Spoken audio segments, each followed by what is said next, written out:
Hi, I'm Amy from Birdwings. Here is a short video to help you to work on your balance.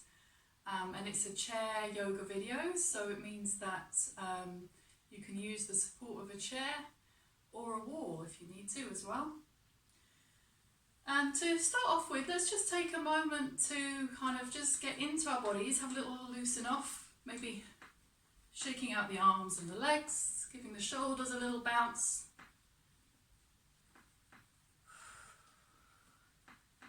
And then letting the feet and the hands rest. Coming to sit comfortably tall. Taking a couple of slower, fuller breaths.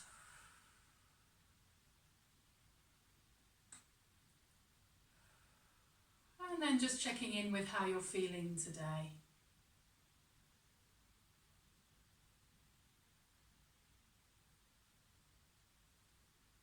Really important that you take the movements at your own pace, knowing that there's really no need to strain or force anything. And knowing that if something feels like it's aggravating, if a movement is causing pain, it's just a signal for you to maybe back off a little, see if you can take a few breaths and steady yourself and work at the soft edges of any limits of movement rather than hammering up to the full extent that you can go in pain. Just backing off a little and gently exploring. Just giving yourself a healthy level of challenge. So we can think about balance in terms of balance can be affected by how we're feeling. Maybe if we're feeling a bit tired or distracted or stressed, that can affect our balance. So we often try and separate. We think of our bodies and our minds and our feelings as all separate things. And of course, they're all interlinked. So if something's going on for you emotionally, or you're worried about something, just know that that's it's natural that might have an effect on your body. And vice versa. If something's feeling not great in your body, that's going to have an effect on, of course, how you're feeling and thinking. So let's come down into the feet to begin with. And one way to think about our balance is kind of how our feet are, how strong and mobile our feet are. So a really nice way to begin is just to move the toes as much as you can. And you might even want to do my foot mobility video.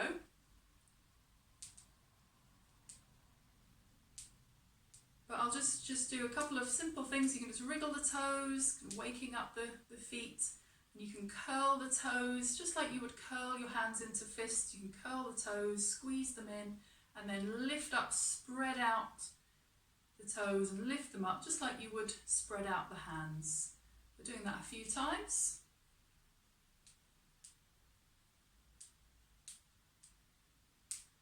And then giving the ankles a big circle. There might be some lovely clicks. You might be able to hear my clicky ankles, some crunchy noises. Nice big full circles. You're getting as much movement in each direction as you can. Few circles each way. And then place your feet down and see if you can spread your toes as much as possible. See if you can find some space in between.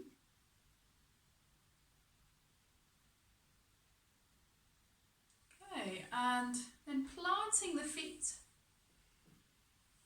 And we'll start to push into the heels and sit back. I'll show you that from the side. Planting the feet, steadying the knees so the knees aren't wavering in and out. Knees nice and steady. Push into the heels and release down. When we push into the heels, preparing to launch, if you like, imagining we were going to stand up. See if you can feel the buttock muscles and the backs of the legs engage and release down. We're just starting to warm up some of our leg muscles, prepare us to stand. And maybe taking the hands to the arms.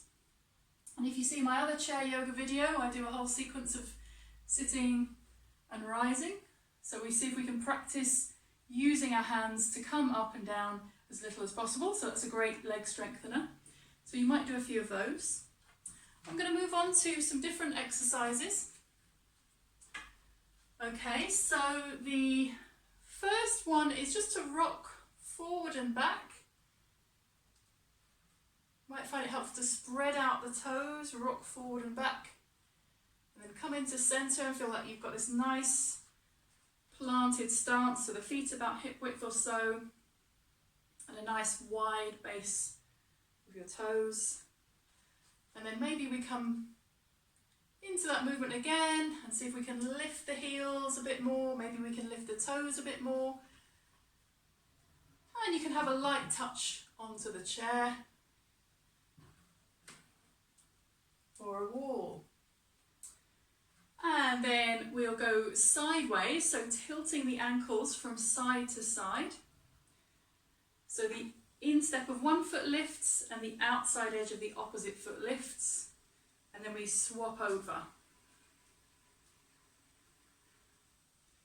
And then we see if we can go around in a circle between those movements.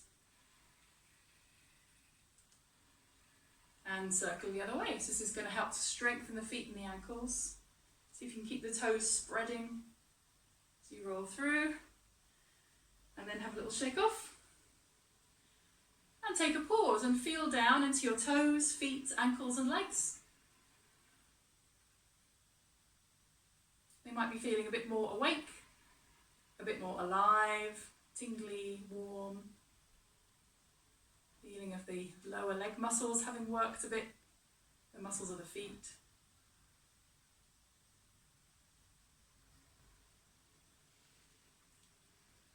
Lovely. So then we'll come into, again, just seeing if you need the support of a chair. We're going to do a bit of balancing.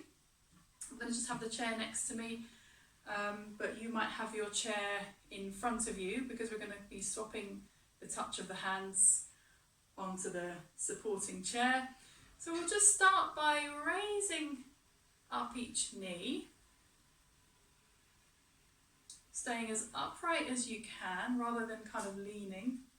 Can you stay drawing upright? Again, that light touch on the chair is as light as you can, but they've got that reassuring touch. And then this is where it can be helpful to have the chair in front of you, because we step back a bit and we'll bring up one knee and then we'll bring up the opposite arm. So this is to work on balance and coordination. So can we raise opposite arm, leg? Just have a check that you are doing opposite arm and leg, and that you're standing up as tall and straight as you can. Okay, and then let's go out to the side. So again, if you have your chair in front of you for this one, and we're going to start to reach each leg outwards. Again, I'm trying to keep my torso more upright rather than sort of bending my spine around. And I'm just raising my leg to feel that the outside hip and thigh area are working rather than it bending my spine. I'm nice and upright, and it's more the movement of the hip that I'm interested in. So how can I take my leg out in such a way that I feel these muscles here engage? So we're going to go for opposite arm and leg again. Just noticing how that feels again. You can have your chair right in front of you doing this. Opposite arm and leg coming out. And have a little loosen off. And see how you're feeling.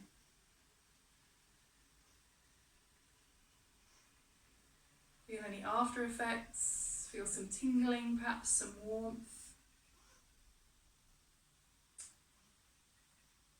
And for our next trick, we will see if we can stand and start to bend one knee, bringing heel towards bum, and then swapping over. And what we're seeing if we can do is open up the front of the hip.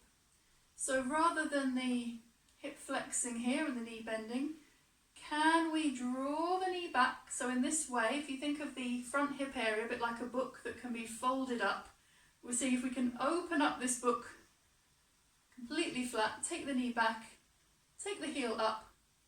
At the same time, can you anchor the tailbone down? So I'll show you what often happens when we're doing this, is that in order to get the knee further back and the heel further up, quite often the spine will get involved. So hopefully you can see that my spine is bending there. So if you imagine you had a tail, bear with me, and imagine you were trying to draw your tail down between your legs. So we're anchoring the tailbone down, and this means that the pelvis stays steady. As we bend up each knee, heel reach towards the bum. So tailbone anchors down and the front hip is opening, and we're getting more engagement in the glutes, the buttock muscles on each side. Sometimes this can be a bit crampy in the hamstrings. That's actually a good sign because it means those muscles are going to benefit from a bit more work, but in the meantime it can feel a bit uncomfortable or painful. Just give them a little rub, a little kind of squeeze or a tap and a shake out. Do whatever you need to do, but hopefully it doesn't put you off if you can, if it's not too painful, and you can just gradually work up to pressing the heel further and further towards the bum. Okay. So have a little shake off, and then if you're happy to continue with a couple more of those, we can once again do the opposite arm and leg. So I'll show you from the front. So I'm taking knee, bending, heel towards bum, and opposite arm. Have a little shake off again. This time the next one we'll do is standing bird dog. So bird dog is an exercise that's normally done on all fours. So this is a standing variation, which I think is really lovely because it brings some different things in as well. Just going to move away from my plants so I don't kick the plants. So have a look around, check you've got space behind you and in front. And we have the feet about hip width apart again. Start to lean your way into one foot and just hinging on the standing hip. So again, that front hip area is closing like a book. And we're keeping the spine nice and straight and reaching the opposite arm forwards. So you can stay more here, or if you're happy to go a bit further, we can go a bit more towards a kind of T shape. So we're just gonna keep switching over, so you can do this just to a small degree, or you can take it further. What often happens in bird dog, funny name I know, I don't know where it came from. What often happens is the spine wants to help out. So when we lift the leg, the spine will kind of bend, and we lift the arm and the spine will bend.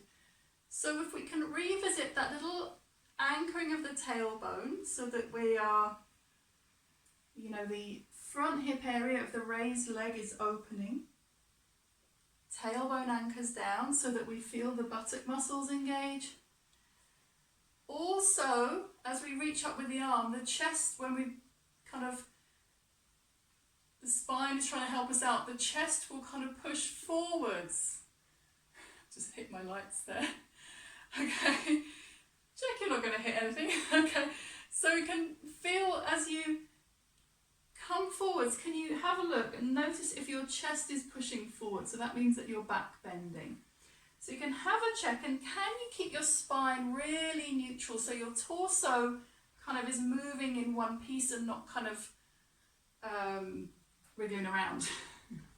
So we're going to do a couple more if that feels okay to do, and hopefully my spine, you can see, is really moving as little as possible. Lovely. We can have a look. You can feel if the back is bending. We can see if we can keep the chest gathered in rather than pushing forward. Have another shake off. Woo. Getting out of breath now. I don't know about you. So all of these exercises, you know, you might not do as many as me, or you might do a few more than me. Really doesn't matter. So you can always pause and do a bit extra, see what's working for you and going at your own pace. And of course, resting along the way if you need to. So, another one of my favourite exercises for strengthening around the hips is called a hip list. And so we have these particular muscles, the gluteus medius muscles, which are on the outside of the hip. So if you kind of think of where your buttocks are, so these muscles are on the side, on each side, okay? So these are the areas we're going to see if we can target. And these muscles are important stabilizing muscles for walking and running, and can get weakened by spending a lot of time sitting. So we start with the feet planted about hip width and see if you can spread out the toes. And then just, I find it helpful to tap. So I'm going to tap my right outside hip area. And then I'm going to think of staying really upright. So I don't want this to happen. I want to think of pulling this hip in and pushing down strongly into my right heel, so strongly that my left foot starts to hover off the floor. And then we'll just do that a couple more times. So you can tap this area. This is the area that I'm hoping you can feel engaging. See if you can kind of land your way into your heel, into the right heel, and then push down into that heel to try and lift the left foot. It might just hover a tiny amount off the floor, and then controlled lower. And then we'll swap over. Again, if you want to have something to hold on to, a wall or a chair, you have arranged that. So we just start by tapping the opposite outside hip area. Remembering that there can be a tendency to push out, so we want to pull in, stay nice and upright and tall. Tap that area, and can you feel that area working as you push down through the heel? Stronger and stronger so that the opposite foot starts to hover and then release down. Again, pushing. Left heel, strongly pushing down, and then release. As the left heel pushes down, can you also feel that the outer hip is pulling in? Got gluteus medius. To me that feels like, yeah, I can really, it's a really simple exercise, but I can really feel the work. And you can also do it with the standing foot on a block or something, so you've got greater distance to mobilize. But just that, you know, that's a little exercise you can kind of do. No one needs to really know what you're doing. You can just have a little kind of, oh yeah, feeling the gluteus medius. Yep. Have a little shake off. You might enjoy a couple of gentle twists after that.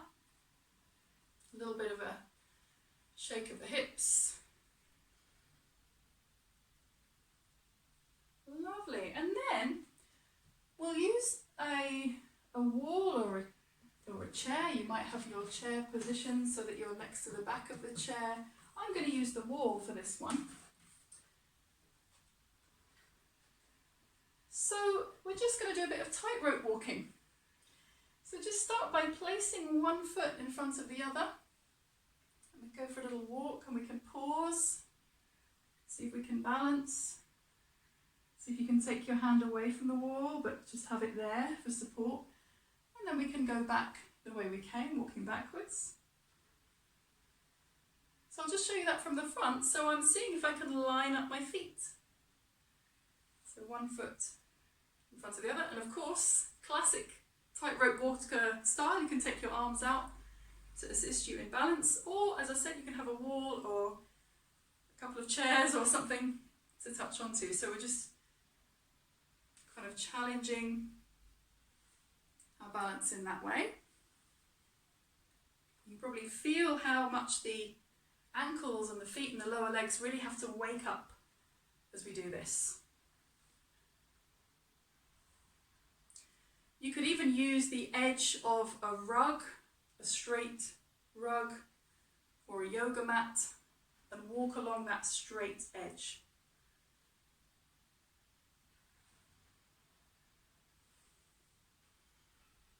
Okay, so feel free to do a bit more of that.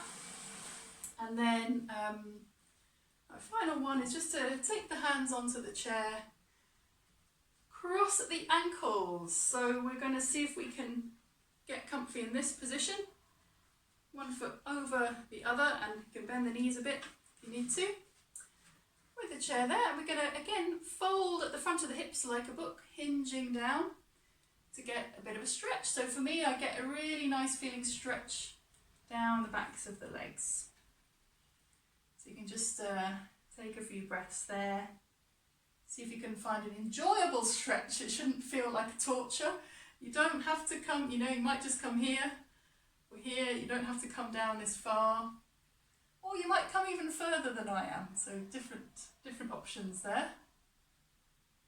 You could even take the chair away and touch your toes if you're nice and steady. And then we just swap the feet around. So I'm going to take my opposite ankle in front, opposite foot over. Once again, I'm going to use the chair. So I'm going to let the knees soften a bit. And then if you imagine you had a tail and the tail's just lifting up, in other words, the pelvis tilts forward, spine nice and long. And we're breathing. And we're enjoying getting this lovely, weird stretch.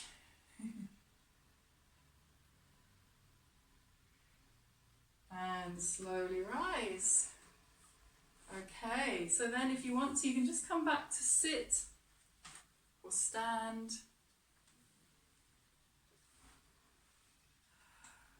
And just really, really nice at the end of